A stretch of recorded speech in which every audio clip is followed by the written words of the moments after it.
So we say if we have only one predictor, only one explanatory variable, right? Then we will have the simple regression, right? So that means our model will just have one predictor here.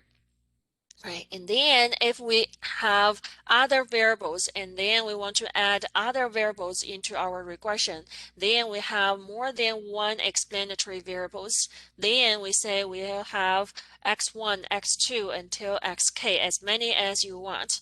All right, and then you will have the multiple regression. All right, and then we say for the multiple regression, this k represents how many predictors, how many explanatory variables you include in your multiple regression. Right, and then last class we talked about the difference between the simple regression and multiple regression when you want to make the interpretations of the coefficients. Right, so we say we use the house price as an example, right? So we say when we make the simple regression, then we find out that the coefficient of the number of bedrooms is positive, right? So that means when we have more bedrooms, the house price will increase, right? But if we add another variable into this regression, then the coefficient of the number of bedrooms change to negative. All right, but this negative sign doesn't mean that the number of bedrooms increases, the house price will decrease. This negative sign is because of the living area, right? So that means when we interpret the coefficients in the multiple regression, we first need to control the levels of other variables. So we say when we make the interpretations of the coefficients for one predictor in the multiple regression, we first need to fix the levels of other predictors and then interpret the one we are interested. Right, so for example, in this case, we say, what does this B1 mean? That means when the living area of this house is fixed, then if you have one more bedroom, the house price will decrease by this much, right? Okay, so we say when we change from simple regression to multiple regression, or we say when we add other variables into the regression, the first thing is the value of the coefficients will be changed. The other thing is the sign of the coefficients may also change. Right? So that means it can be from positive change to negative when we add other variables into the regression. But it may also change the same sign. For example, in the linear regression with the living area, the coefficient here is positive, but in the multiple regression, when we add the bedrooms into the regression, the coefficient is still positive. Right, so here you cannot determine just by we say, I think the number of bedrooms, the more bedrooms, the house price will increase. Then in the multiple regression, the coefficients should also be positive. It will not be like that, right? It will be affected by other variables. All right, okay, so that will be the way how you interpret your coefficients in the multiple regression, right? And then we also talked about, we say once we have this multiple regression, okay, so once we know this is my response variable, and then, okay, I think number of bedrooms is one important factor for me, right? Then I want to add the number of bedrooms into my regression. And I also think that the living area is also very important to my regression, right? Then I can add the living area into my regression, and I can keep adding other factors until, for example, beta k and xk. All right, so we say once we set up this model, I think these two variables are important to my regression. Then I can use the jump.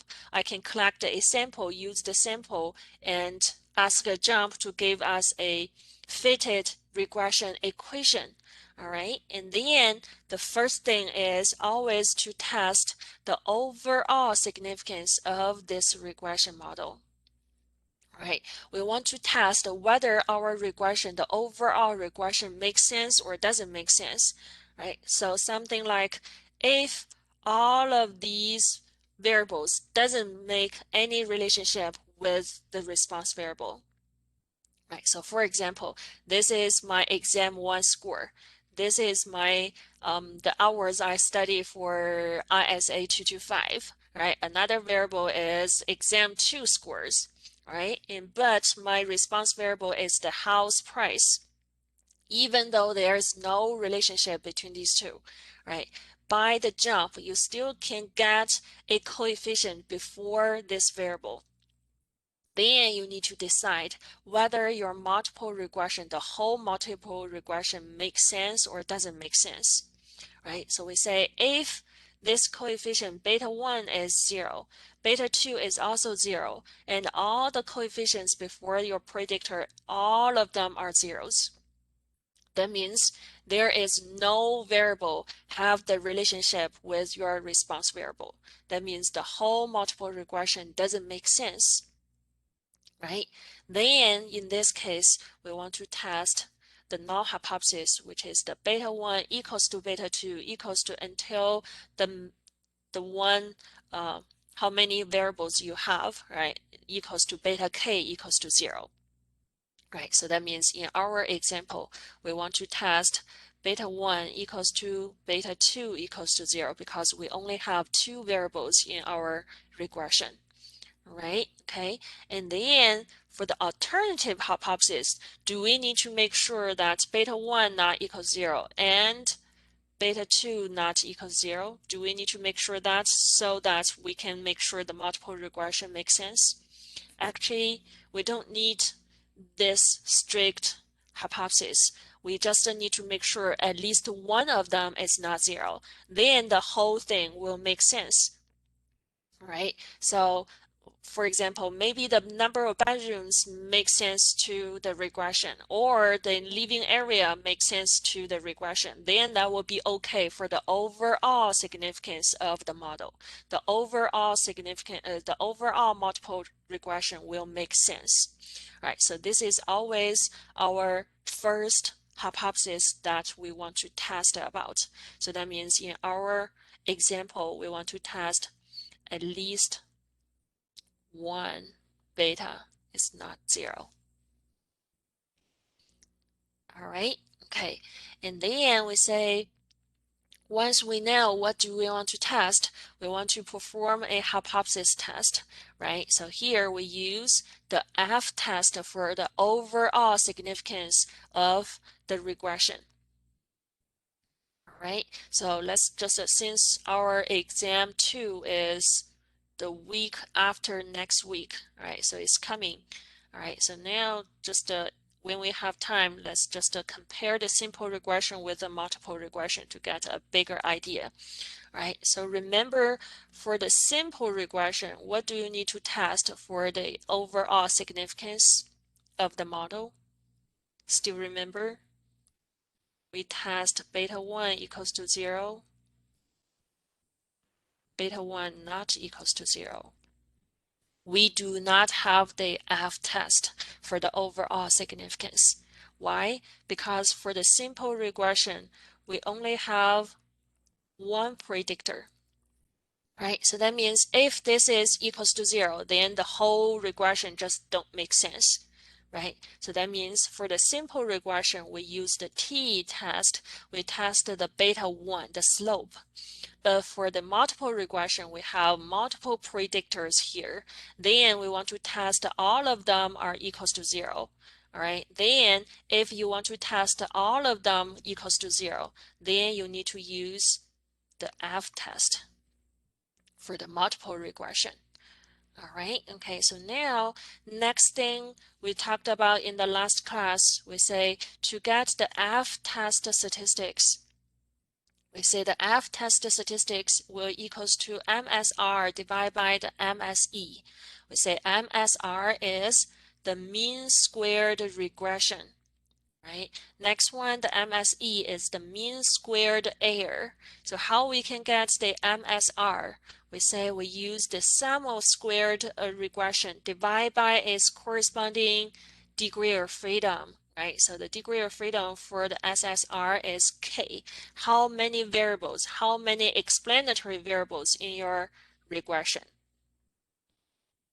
All right, the other one for the denominator, we say MSE, the mean squared error will equals to sum squared error divided by its corresponding degree of freedom, n minus k minus 1. All right, and then we say once we get this F-test statistics, since this F-test statistics is a fraction, right? So it is MSR divided by MSE. Then we have 2 degree of freedoms for the F-test statistics. Then we have the numerator degree of freedom and the denominator degree of freedom, right? Then we have 2 degree of freedoms. Then we can note our F-test statistics like that, right? So for example, if your F-test statistics after calculation equals to 5, that means you can say this is F degree of freedom, let's say 2 and 36. I just made up the numbers, right? And then equals to 5. We can just write like this. Right, it means F-test statistics with the top degree of freedom equals to 2. The bottom degree of freedom is 36. And this value, the F-test statistics value is 5. Right, so this will be the notation for the F-test statistics. Right, okay, and then we say in this table, we talked about 3 sum of squares, right? We have the SSE, we have SSR, we have SST, right? And then we have a relationship among these 3. We say SSE plus this SSR equals to this SST, right? So why this relationship is so important? So actually this SST is talking about the total. This T is short for total. So this is the total variation in Y, right? So as in our previous classes, we talked about the total variation in Y can be divided into 2 kinds, right? One kind or one source is because of the sampling error. The other part of the variation is coming from the different X values. It's different, it's actually because of the regression. All right, that's why the SSE for the error plus the SSR for the regression will equals to the SST for the total, right? The same relationship will happen to the degree of freedom, right? So we say the degree of freedom for the SSE is n minus k minus 1. And then the SSR will be the k, so which is just the total number of explanatory variables in your regression, right? And then the SST with the degree of freedom, just the sum of these 2 degree of freedoms, so which is n minus 1. All right, so now we got the idea about these, what is SSE, what is SSR, what is MSR, what is MSE, and then we find our F-test statistics, right? So once we have the F-test statistics, actually our next step is to find the p-value so that we can use the p-value compared with alpha to make our conclusion about our hypothesis. Right. So in our course, I will not ask you to find the p-value using the F table, but here I just want to show you, right, what does a F table looks like. So actually, there are many F tables, right? So for every F table, you will have the whole table with just alpha equals to, for example, this is alpha equals to 0.01. This is alpha equals to 0.05. Right, so for example, for this 0.05, right, so this is the F table for alpha equals to 0.05. All right, and then you will see that the x-axis will be the numerator degree of freedom, right? The y-axis is the denominator degree of freedom. Remember, our F-test statistics has two degree of freedoms, right? So once you have these two degree of freedoms, you actually go through again, combine the level, and then you will have a value in the middle of this table. And then you compare this value with your F-test statistics. Right, so we say if your F-test statistics is larger than the one you have, then your p-value will be less than the alpha you have in this table. All right, so that means if your alpha level changed, if your significance level changed, that means you need to change to another F table with the alpha, for example, alpha equals to 0.01. You will have other F tables for alpha equals to 0.001, 0.005, something like that. All right, so in our course, we will just just the output. All right, so you don't need to worry about using the F table to find the p-value. We say once we have the table, actually all of these information can be found from our ANOVA table, right? So actually ANOVA table is short for analysis of variance. So actually we have the total variance, and then one part of the variance is because of the sampling error. We have another source of the variance is because of the model. So here the model is also about the regression, right? So we short for R, right? And then we say this will be the degree freedoms for the sum of squares, right? So we have the degree of freedom for SSR. So the first one is the sum of squares of the regression. So will be SSR, right? The next one will be the SS, the sum of squares of the error, right? So that will be SSE, right? And next one will be sum of squares for the total, so that you have SST. And then you have the corresponding degree of freedom.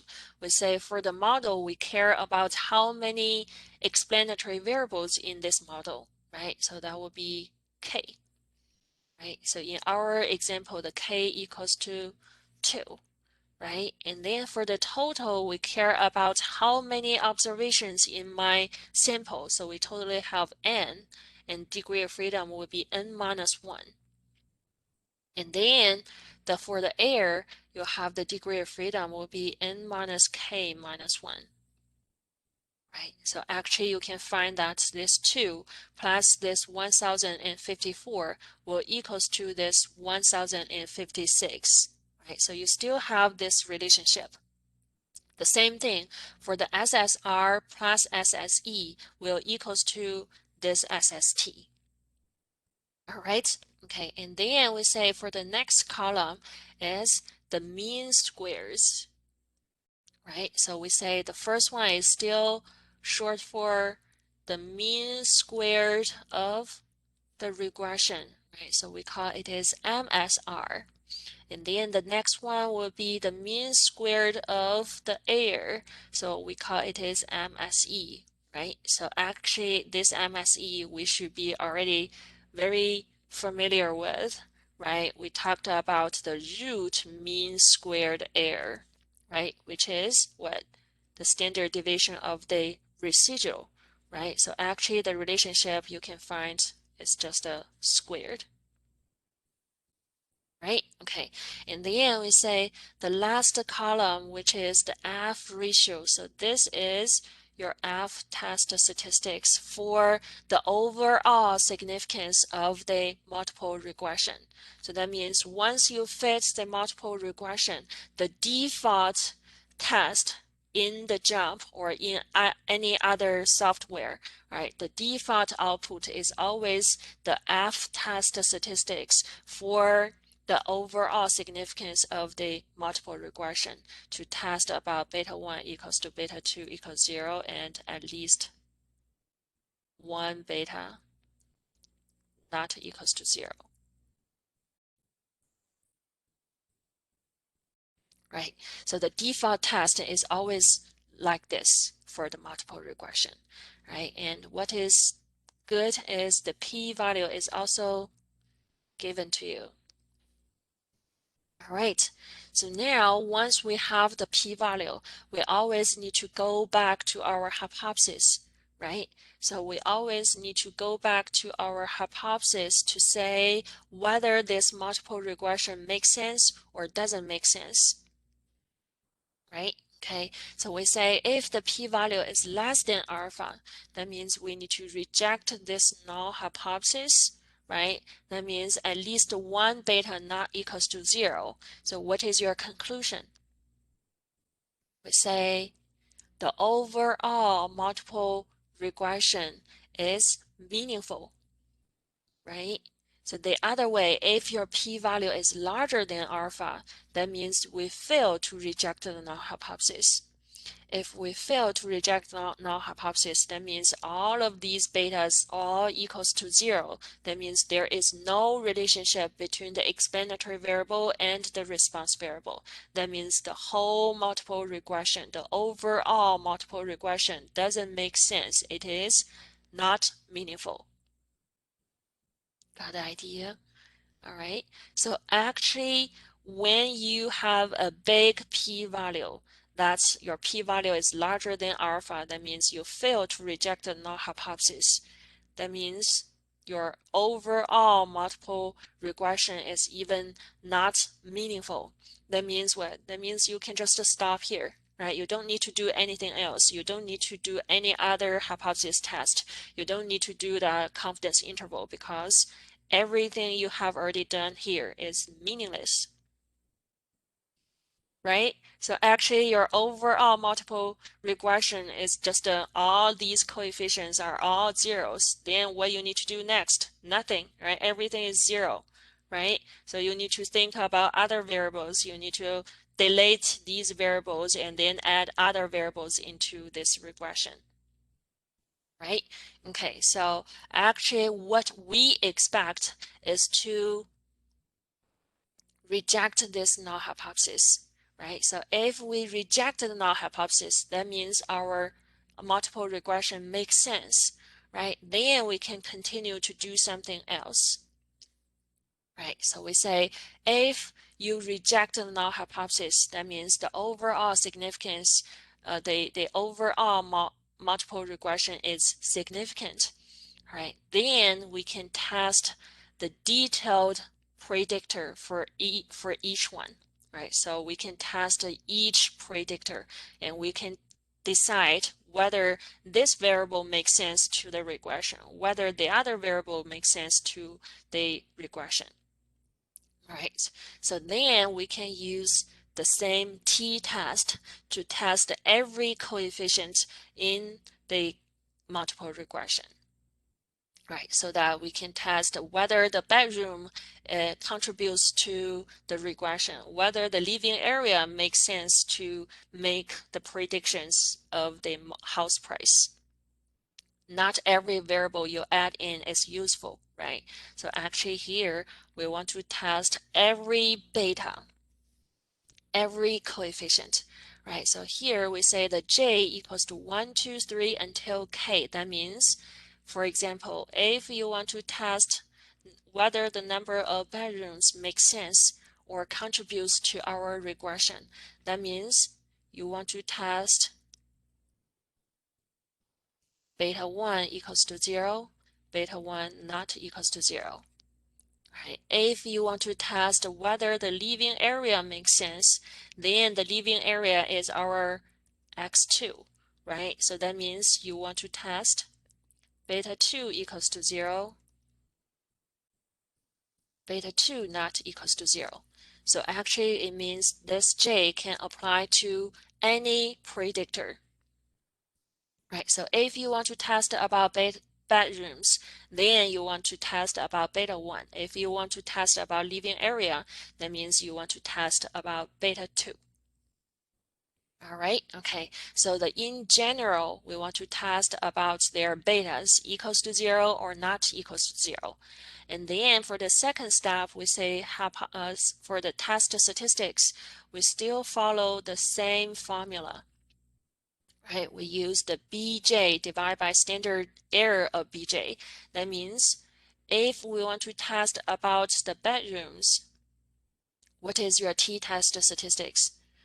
Will be B1 divided by the standard error of B1, right? If we want to test about living area, then your test statistics will be B2 divided by standard error of B2, right? So actually, again, this J can apply to any predictor. All right, and then this t-test statistics will have the degree of freedom n minus k minus 1. I don't want to confuse you with so many degree of freedoms, right? So think about the t-test in our simple regression. What is the degree of freedom for the t-test in the simple regression? Still remember? In the simple regression, when we test about beta 1, our degree of freedom is actually n minus 2. Right? So why it is n minus 2? Actually, you can apply this degree of freedom. We say for the simple regression, we only have one predictor, right? So that means your k is 1. Then that means your degree of freedom will be n minus 1, which is just n minus 2. This is where does this degree of freedom come from? Right? So that means for the simple regression, that means your k equals to 1. That means your degree of freedom equals to n minus 2. All right, okay, so but in the multiple regression, our k can be 2, can be 3, can be 4, all right? Depends on how many variables you add into your multiple regression. Then your degree of freedom will be n minus k minus 1. All right, okay, so now let's come back to our output. Right, so we say to get the t-test statistics or the corresponding p-value, we can always go to the parameter estimates table. Right, so again, it is about the parameters, right? So the first one, the intercept, that means this line is about beta 0. Next one about bedroom, which is our first explanatory variable, which is beta 1. Living area is our second variable, then we call it is beta 2, right? And then we say the next column will be their estimates. That means here will be B0, B1, B2. For the second column, it will be their corresponding standard error, right? So will be this one will be the standard errors, right? So that will be this one will be the standard error of B1. This is the standard error of B2. This is the standard error of This is the standard error of B0, right? This is the standard error of B1. This is the standard error of B2. All right, then you have the corresponding t ratio, right, which is your t-test statistics, right? So what we care about is this t-test statistics, right? It will test about whether the variable bedrooms, the number of bedrooms, have the contribution to the regression, right? The other one, this test statistics, which is your B2, divide by the standard error of B2, you will have the t-test statistics. And then you can use this t-test statistics to test whether the living area makes sense to the regression or have the contribution to the regression, right? So actually this is to test about beta 2 equals 0 and beta 2 not equals to 0. All right, okay, and then the last one is the one we care more, which is about their p-values, right? Okay, so we say let's focus on this p-value, right? So we say if the p-value is 0.0073, right? So if my alpha is 0.05, what is your conclusion then?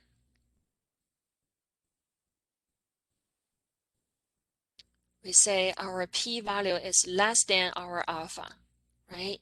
That means we reject the null hypothesis. What is our hypothesis? It is about the number of bedrooms. It's about beta 1, right? So that would be this hypothesis, right? So if the p-value is less than alpha, that means we reject the null hypothesis. That means we have enough evidence to support that beta not equals to 0. Is this our conclusion? Not yet, right? So what does the beta 1 not equals to 0 mean? It means the bedroom, the number of bedroom, this variable is useful for predicting the house price, right? Or we can say the number of bedrooms, this variable has the significant contribution to our regression, right? Okay, so that will be the p-value is less than alpha. But what if my alpha is set to be a little bit smaller? What if my alpha is 0.001? Then your p-value is 0.007. So of course your p-value is larger than alpha. Then what is your conclusion? If your p-value is larger than alpha, that means we fail to reject the null hypothesis, right? So if we fail to reject the null hypothesis, that means the beta 1 equals to 0. If beta 1 equals to 0, that means can we just say there is no relationship between, can we just say there is no linear relationship between the bedroom and house price? Can we just say that? Of course not, right? So in our simple regression, we have already found the linear relationship between the number of bedrooms and house price. Then how we can make this conclusion? If beta 1 equals to 0, what does that mean? It means in the multiple regression, it means when we add this leaving area into our regression, the number of bedrooms has no actual contribution to our regression. Let me repeat that again. Right, so if beta 1 equals to 0, it doesn't mean that number of bedrooms doesn't have any relationship with the house price. It just means that with the living area in the multiple regression already, adding the number of bedrooms, adding this variable into the regression doesn't have any actual contribution to this regression. All right, so actually the idea is in the multiple regression, since we have other variables in our regression, we always need to think about other variables first. All right, we always need to control other variables. So that means if we fail to reject the null hypothesis based on the t-test, it doesn't mean that this variable just doesn't have the linear relationship to the response variable. Instead, it just means that this variable contributes nothing to modeling y after allowing for other variables, other predictors in the model. Right, so when you make the conclusion, especially for if the p-value is larger than alpha, that means you fail to reject the null hypothesis, that means your beta j is equals to 0. Especially for this case, right? Be careful about your conclusion. It doesn't mean that there's no linear relationship. It just means that with other variables in the in the multiple regression, adding this variable doesn't have any contribution. You don't need to add this variable. Actually, the next step will be, if this variable is useless, of course, you want to delete this variable and then do another multiple regression, right? Okay, so that will be about the t-test. And here, this is the first node. And then here I have another node for the multiple regression. Right. The another multiple regression notes, I think we have already talked about that. I just want to summarize. Right. We say the coefficient beta j can be different from 0 even when there is no simple linear relationship between y and xj. Right. So we had a example in the last class, right? So we say mu y equals to beta 0 plus beta 1 x1 plus beta 2 x2. Right. So for example, the x1 is your exam 1 score. Right. Your x2 is your exam 2 score. Right. And then this y is the house price. Right. Even though there is no linear relationship between the exam 1 score and house price, exam 2 score with the house price. But as long as you have the values for them, the jump can always give you a non-zero coefficient. All right, even though these ones are different from 0, then it doesn't mean that there is linear relationship between these two. Right, that is why we want to perform a f-test.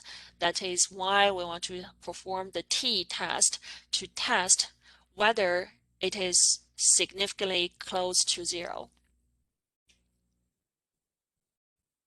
or just equals to 0. It is meaningless.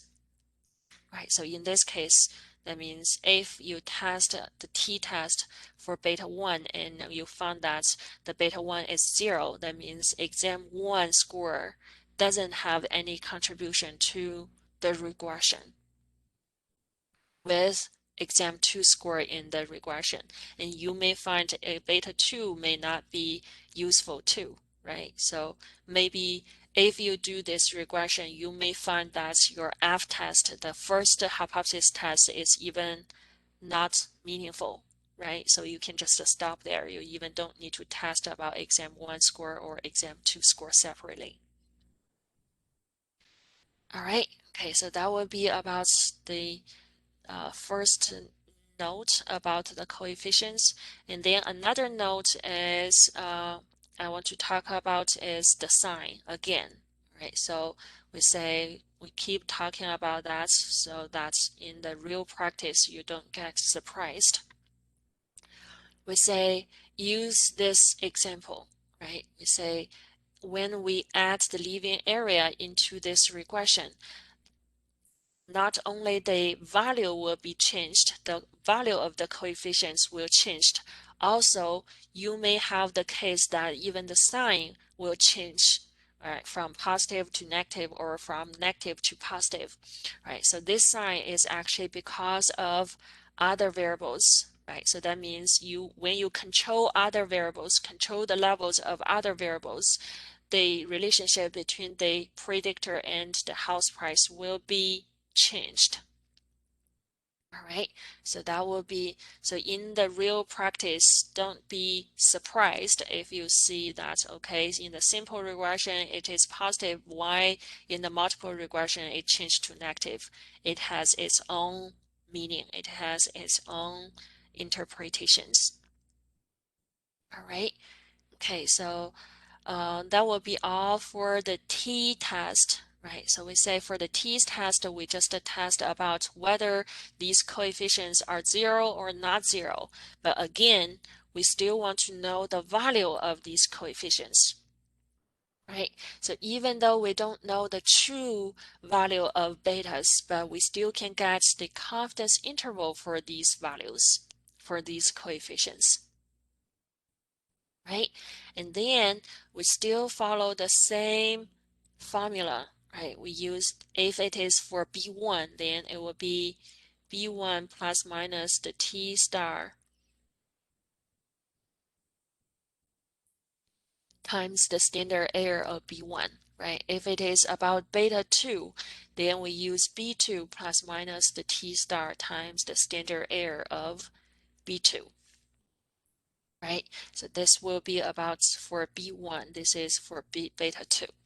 All right, so actually both of these two can found from our parameter estimates table, right? So the only thing you need to find by yourselves will be this T star, right? So again, this T star will depend on the alpha over 2 and the degree of freedom. Now the degree of freedom changed to n minus k minus 1. Right, so in the simple regression, we say we want to get the confidence interval for beta 1, right? So we have the T star times the standard error of B1. And then with the T star, actually combine the level of alpha over 2 and the degree of freedom, which is n minus 2. Right, so that will be for the simple regression. Right, but for the multiple regression, you have multiple betas, then you can get the confidence interval for each of them.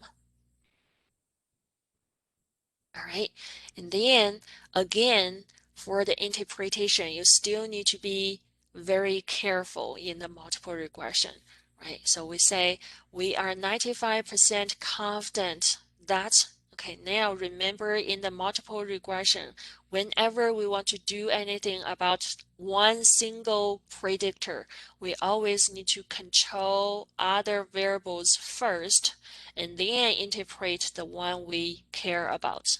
Right, so then we say we are 95% confident that when other variables are all fixed or keep the same, then for each 1 unit increase in this predictor, the predicted value of y will increase by our interval.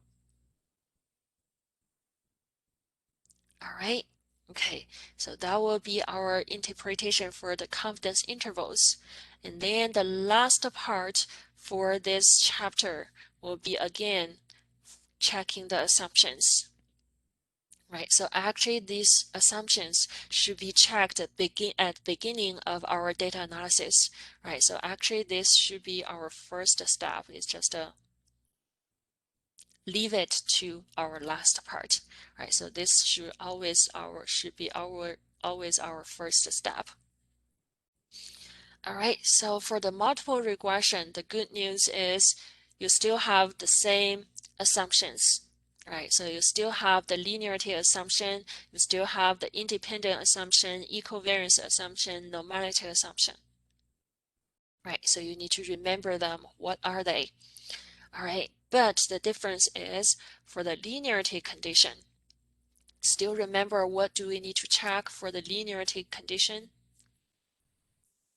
We need to get the scatter plot between x and y in the simple regression, right? So we need to get the scatter plot, right? But now we say we have in this data set, right? We have a multiple regression. Then we have the fit model function, y goes to the price goes to the y and number of bedrooms and the living area goes to the x.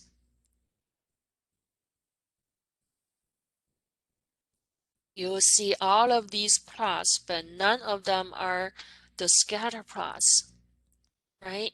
So because multiple regression is not just a one x with one y, right? So that means we cannot find the overall scatter plots with y and all the x's. So what we need to do?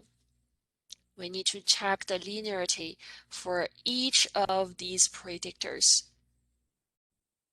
That means if you have two predictors, two explanatory variables in your regression, in your multiple regression, then you need to make the separate scatter plot for each of them. Number of bedrooms with the house price, living area with the house price, and then check the linearity for each of them. So you need to make sure every variable you add into your regression should have the linear relationship with the response variable, right? So if your explanatory variable shows not the linear relationship between your variable, for example, x3 and your y, then you cannot add this x to your regression. All right, okay, so that will be your first linearity assumption, right? So we say, since we have all of these variables, right? We have the living area, number of bedrooms, number of bathrooms, number of fireplaces, and age in our data, all of these predictors. Actually, the first thing I can do is to draw the scatter plots for everyone, right? So I can use fit y by x, but now the price is still always be the response variable. And then I can pull all of these variables to the x. All right, and then click OK. Then the jump can produce the scatter plot for every variable with the response variable. Right, so in this case, it shows, okay, living area shows the linear relationship. Okay, it is good to add into the regression. Right, this one, number of bedrooms, also show kind of a linear relationship, right? That's good. Right, next one, the number of bathrooms, okay, is still a linear relationship, although it is not a very good one, but it shows the linear relationship, right? But for the fireplace, I don't think so. Right, so that means I cannot add this fireplace into my regression. And also for the age, it doesn't show a linear relationship. All right, so that will be our first step, right? Which check the linearity for every variable in your data so that you know which one can be added into your multiple regression, which one cannot, right? Okay. And then next one will be your independence assumption, right? So again, independence assumption, we need to make sure all the observations in your sample should be independent of each other. Then actually we just need to make sure the sample is randomly selected. Okay, and then the third one, which is the equivariance assumption. So for this assumption, again, we still check the residual plot. Right, so remember the residual plot is always the predicted y with the residual. All right, so actually when you do the multiple regression, the default output contains a lot of plots, right? So actually the last one, which is the residual by predicted plot, this one is your residual plot, right? So you need to know which plot you need to use, right? This is your residual plot. Right, you will know what are they in the future, right? In the I think 400 level courses, right? So we will not talk about these plots, and this will be the residual plot we used in our assumption.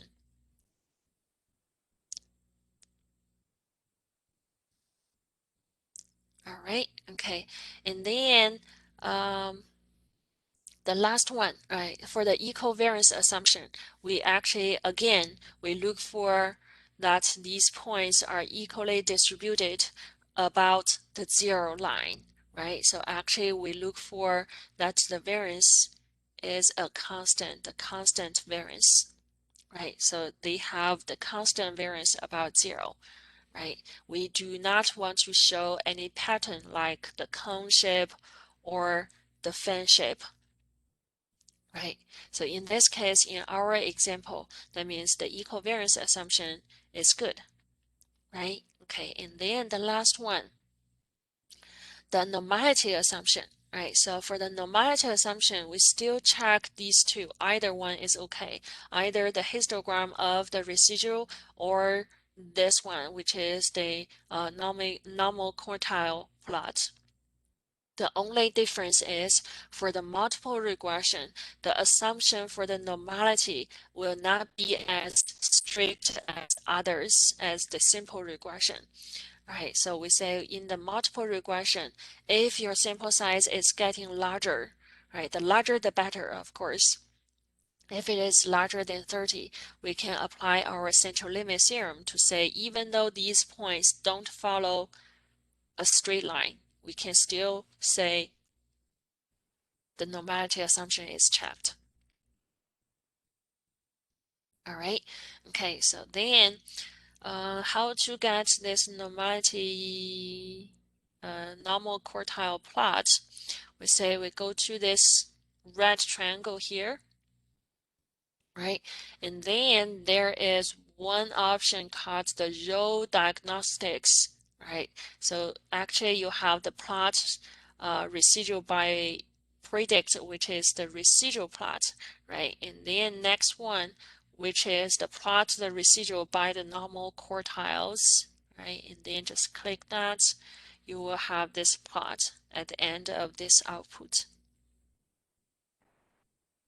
All right, and then if you don't want other uh, the actual by the predict, you can unclick that, right? And then you can unclick the plot effect leverage, right? And then the whole plot will be just left with the residual plot and the normal quartile plot.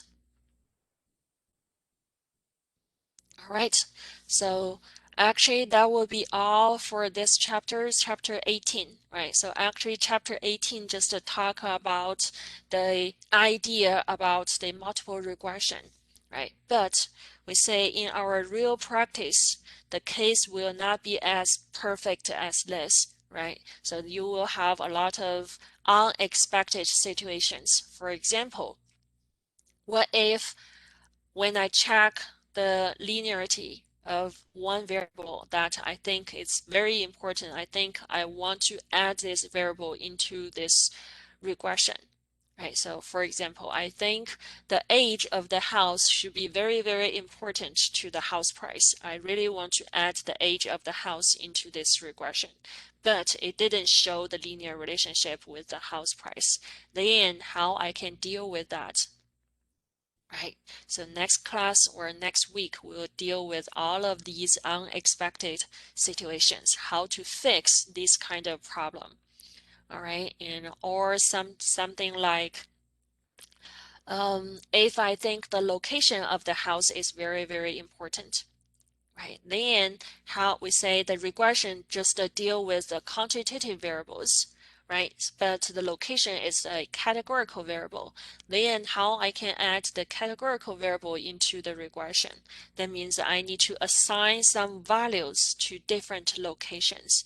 And then how I can assign the values to different locations. All right, that will be another problem we will deal with next week.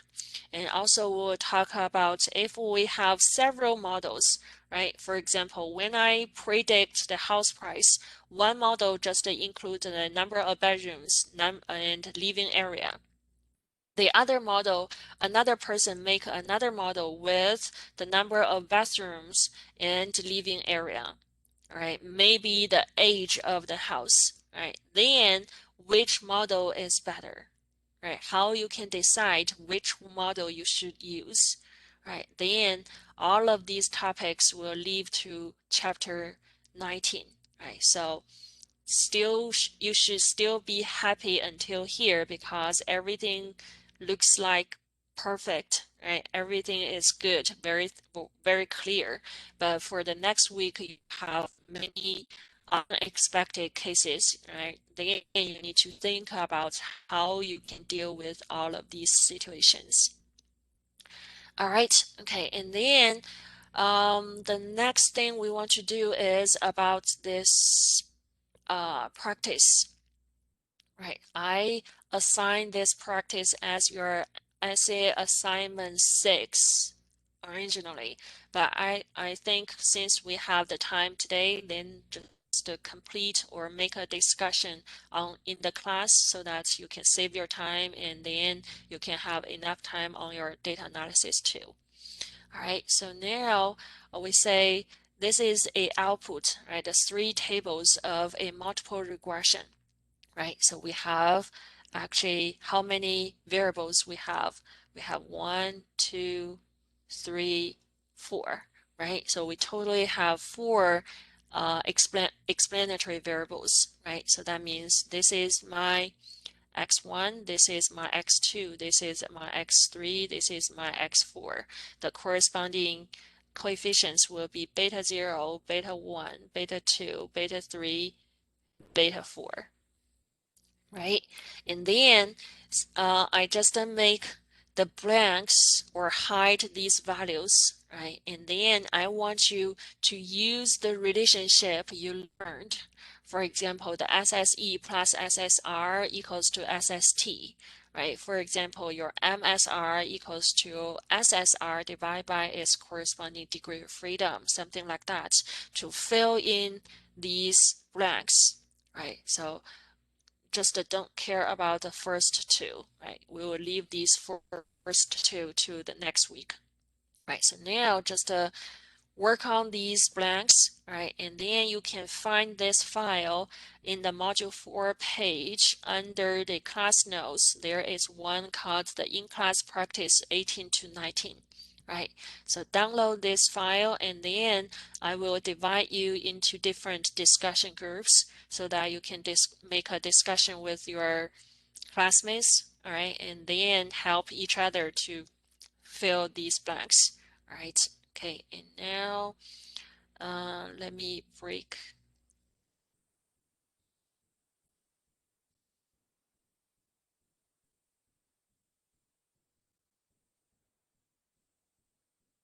All right, say 4 to 5.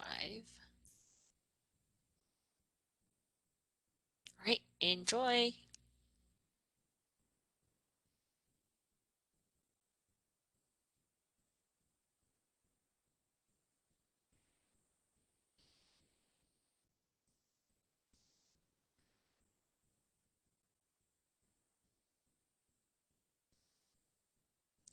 Adam, are you there? Augie, Eva,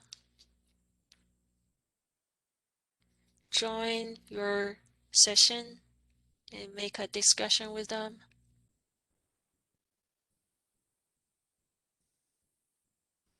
Adam, are you there? Eva,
Welcome back, Augie.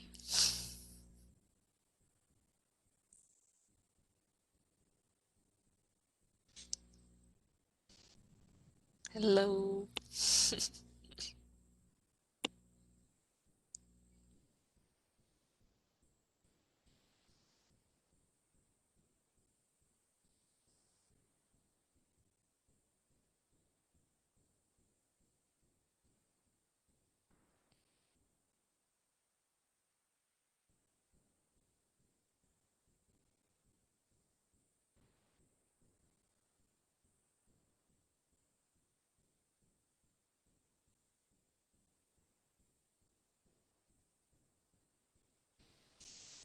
All right. Welcome back. All right. How is your discussion? Got all of these blanks? No? Yeah? All right. So let's try together. All right. So we say, let's try the first one. All right. The first one is called the root mean square error. Right, so how we can get the root mean square error? From the name, we know this is the root mean square error. So actually, this is square root of MSE, the square root of the mean square error, right? We also call this is the standard deviation of the residual. Right, so actually to get this one, to get the root mean square error, we first need to find the MSE, right? Okay, then let's find the MSE. Where is the MSE? We look for the mean square of the error, right? So actually this blank is the MSE. Very unlucky. That means MSE, I still don't know what is MSE. But we know the MSE is SSE divided by its corresponding degree of freedom, right? Okay, so now what is SSE? SSE is sum of squares for the error. Now I get the SSE here, right? So which is 5997.7627, right? So this is SSE divided by its corresponding degree of freedom, right? So now the degree of freedom here is still unknown, but it is easily to know this degree of freedom, right? So we say this degree of freedom plus the degree of freedom for SSE will be the degree of freedom of total, right? So we have this relationship. These two together will be 441. That means this degree of freedom should be what? Should be 441 minus the 4, right? So that means 441 minus 4, which is 437, right? So that would be the degree of freedom here, 437. Right, then we can use the SSE divided by the degree of freedom 437, and then you can find your MSE, which is 13.725. All right, so that means I filled this blank, which is MSE, which is 13.325. All right, and then once we got this MSE, the same time the our MSE, which is the root mean square error, will be got by square root of 13.325, and then you should have 3.7047. That means this blank will be 3.7047. All right. Okay, so we kind of half of the process, right? So we found all of these except this one, right? So what is this one? This is the observations, right? So number of observations in our sample, which is our sample size n, right? So how we can find the sample size n? We say the only thing we have the relationship with the sample size n is actually the degree of freedom part, right? So we say the degree of freedom for the total is actually n minus 1. But now we have n minus 1 equals to 441. That means your sample size n will be 441 plus 1, which is 442.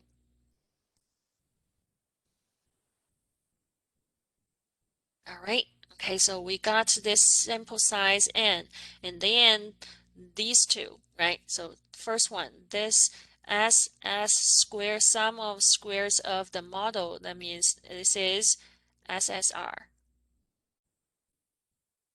So how we can get this SSR? You have several ways, right? The first way is we know that SSE plus SSR will equals to SST. Right? So this is the first relationship we have for the SSR, right? So we have this total sum of squares minus this sum of squares of the error, then we get the sum of square for the model, right? So that means this SSR can be write as SST minus SSE, so that we have 8608.2301 10, and minus SSE, which is 5997.7627. Right, and then after calculation, you have your sum of squares of the regression, which is your SSR, as 2610.4683. Have the same answer with mine? All right, okay, so now we figure out the sum of squares, and then we say the last one, the F ratio, right? So how we can get the F ratio?